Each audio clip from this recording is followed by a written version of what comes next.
ఆదికాండము 13వ అధ్యాయము.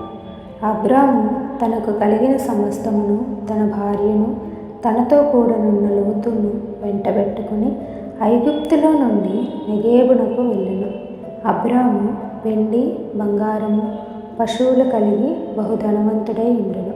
అతడు ప్రయాణము చేయుచు దక్షిణము నుండి బేతేలు వరకు, అనగా బేతేలుకును హాయికిని మధ్య తన గుడారము మొదట ఉండిన స్థలము వరకు వెళ్ళి, తాను మొదట బలిపీఠము కట్టిన చోట చేరెను.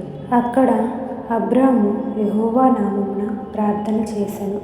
అబ్రాముతో కూడా వెళ్ళిన లోతుకును గొర్రెలు, గొడ్లు, గుడారములు ఉండెను గనుక వారు కలిసి నివసించుటకు ఆ ప్రదేశము చాలకపోయెను.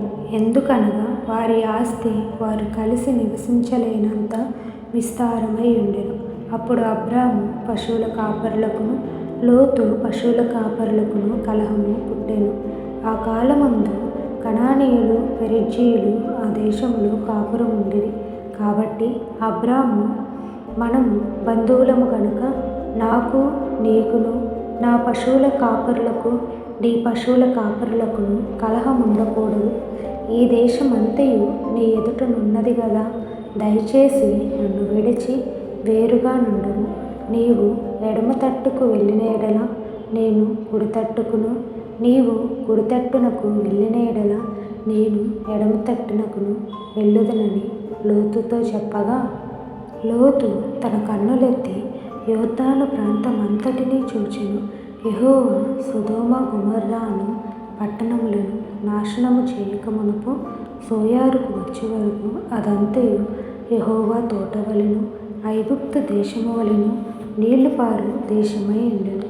కాబట్టి లోతు తనకు యొర్దాను ప్రాంతమంతటిని ఏర్పరచుకొని తూర్పుగా ప్రయాణము చేసెను. అట్లు వారు ఒకరికొకరు వేరైపోయిరి. అబ్రాము కనానులో నివసించెను. లోతు ఆ మైదానమందున్న పట్టణముల ప్రదేశములలో కాపురముండి సొదొమ దగ్గర తన గుడారము వేసుకొనెను. సొదొమ మనుషులు దుష్టులను, యెహోవా దృష్టికి బహు పాపులనై ఉండిరి. లోతు అబ్రామును విడిచిపోయిన తరువాత యెహోవా, ఇదిగో, నీ కన్నులెత్తి నీవు ఉన్న చోట నుండి ఉత్తరపు తట్టు, దక్షిణపు తట్టు, తూర్పు తట్టు, పడమర తట్టును చూడుము. ఎందుకనగా నీవు చూచుచున్న ఈ దేశమంతటిని నీకును నీ సంతానమునకును సదాకాలము ఇచ్చేదను. మరియు నీ సంతానమును భూమి మీద నుండి రేణువుల వలె విస్తరింప చేసేదను. ఎట్లనగా ఒకడు భూమి మీద నుండి రేణువులను లెక్కింపగలిగిన ఎడల నీ సంతానమును కూడా లెక్కింపవచ్చును.